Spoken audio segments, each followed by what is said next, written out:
after that intro, one of the best dancers in choreography, and here I am. Right? No, thank you for that intro. Good morning.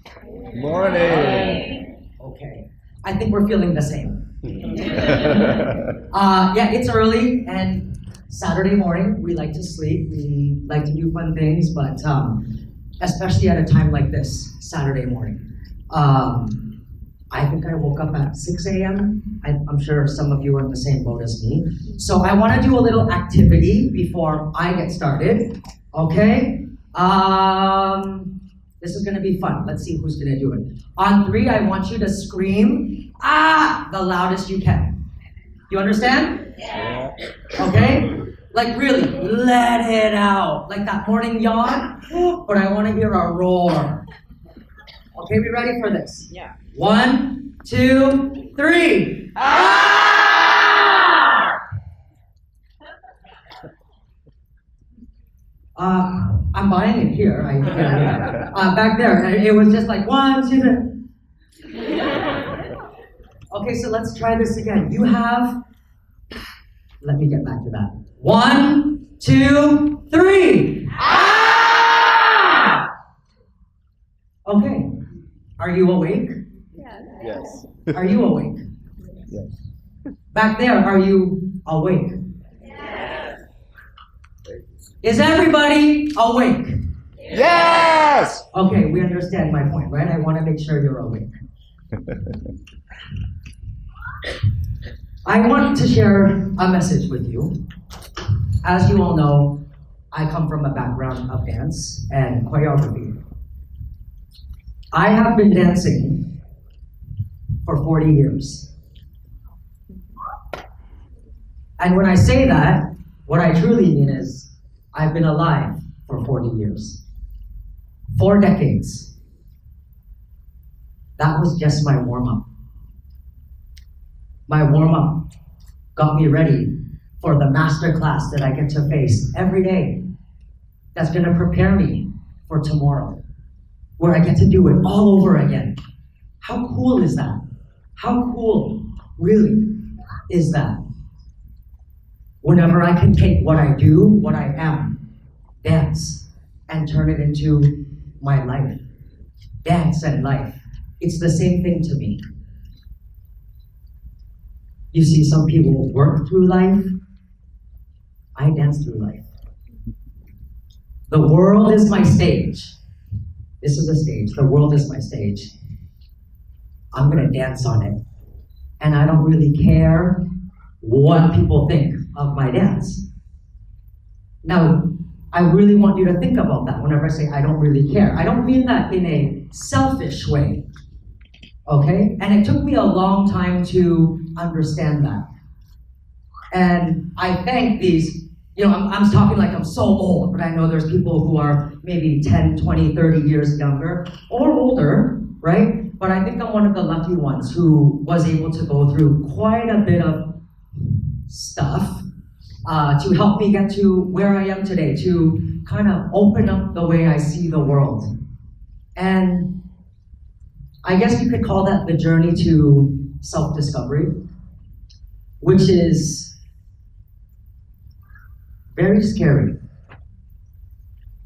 Okay? It can be a very scary journey. But once you get there, you know. I want to start with a story whenever I was a little boy. When I was a little boy, I heard adults, teachers, parents, everyone, telling me, "Sit still, stop fidgeting. Why are you doing this? Why are you doing that? Why are you so weird? Why are you acting so strange? Why are you humming all the time?" Like how I am now, this is how I've always been. I can't explain it. It just feels right to me. Yeah? And the worst thing you could do to me as a child and as a teen and a 20, 30, 40 adult now is make me stand still, sit still. It's horrible. It's torture. But that's what my life was as a child. And I never really understood why people were telling me to behave a certain way. Because in my body, in my understanding, that's all I knew, and that's what made sense to me. And like to tell a child who is just a child, they don't have that logic, they don't have that knowledge. They're simply children, and they're beautiful. And there's a child right there, and whenever we were starting, he was singing and laughing, and that's the beauty of being a child. And then whenever we try to control them and guide them and put them on this, whatever it is we call it, path, I don't know.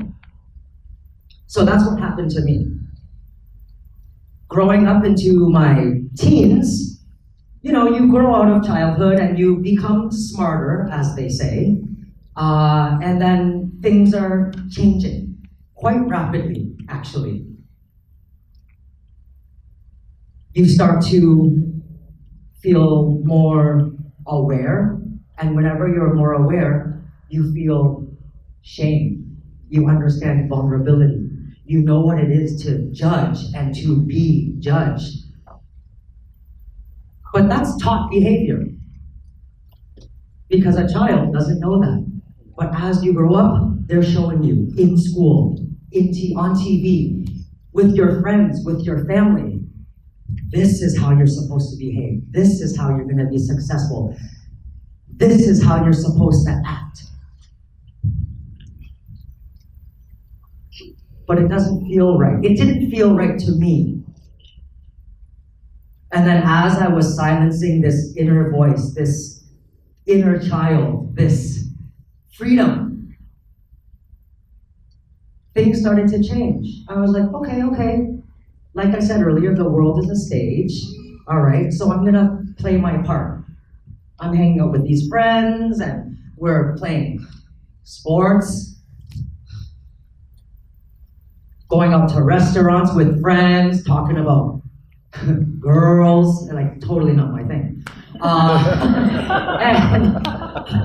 I played the part because I came from a really small town.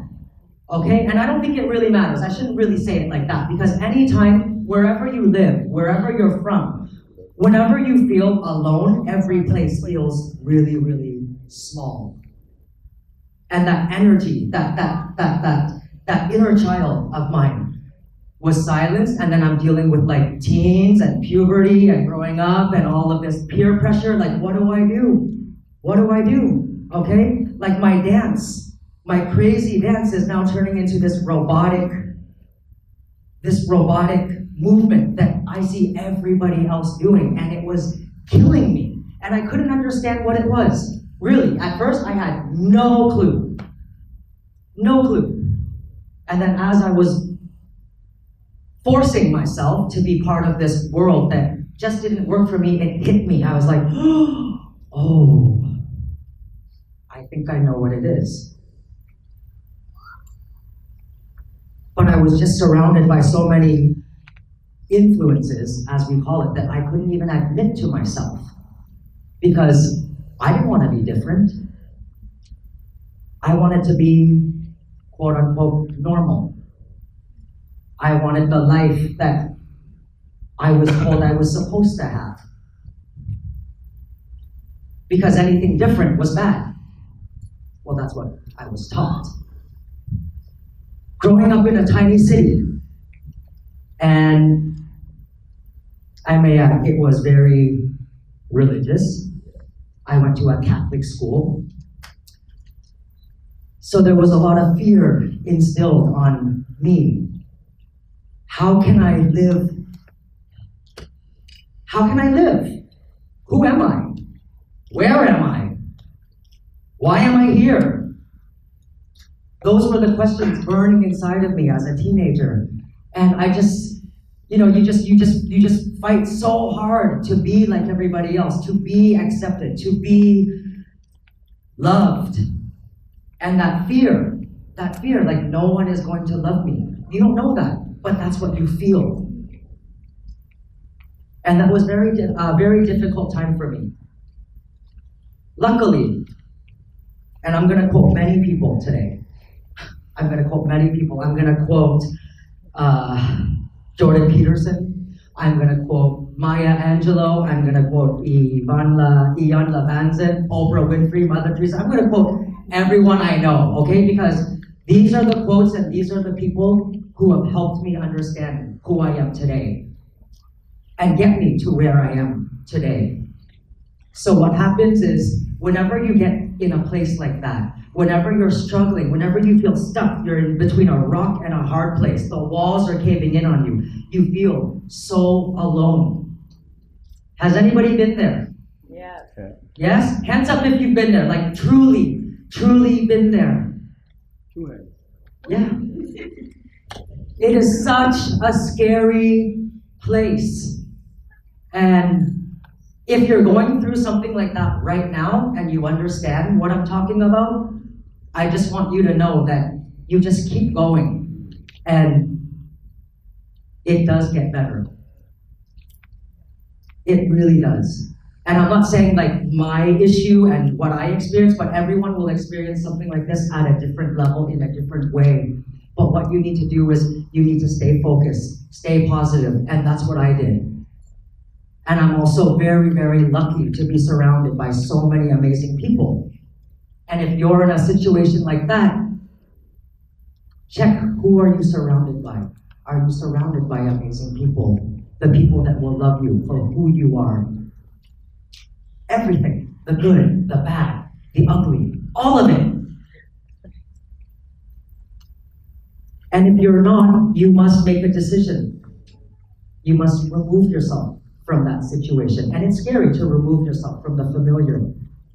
But sometimes that's the right thing to do if that familiar isn't feeding your soul. And if it's not helping you become the best version of you. So, at 18, 19 years old, it was, all right, fine, I'm gonna do it. All this fear, all this weight, all this pressure. Woo! I came out. Yeah.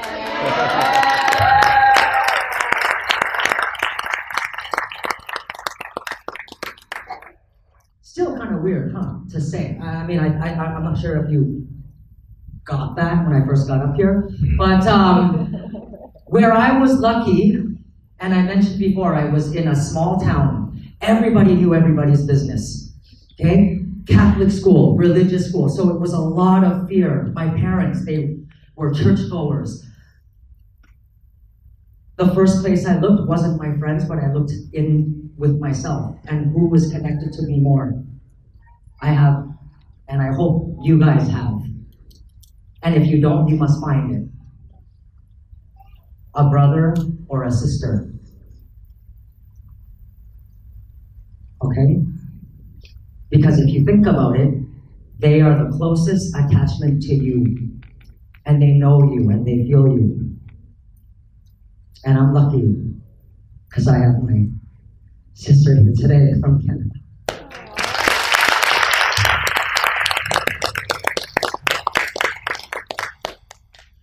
So if you understand what I'm saying, I'm going to keep repeating it.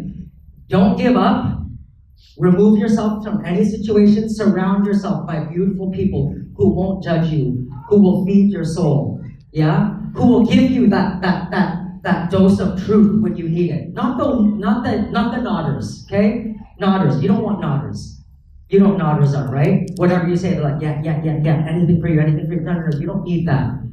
Yeah? You need those really, really strong, amazing people that are going to fill your life with music and put bounce in your step so you can dance your dance.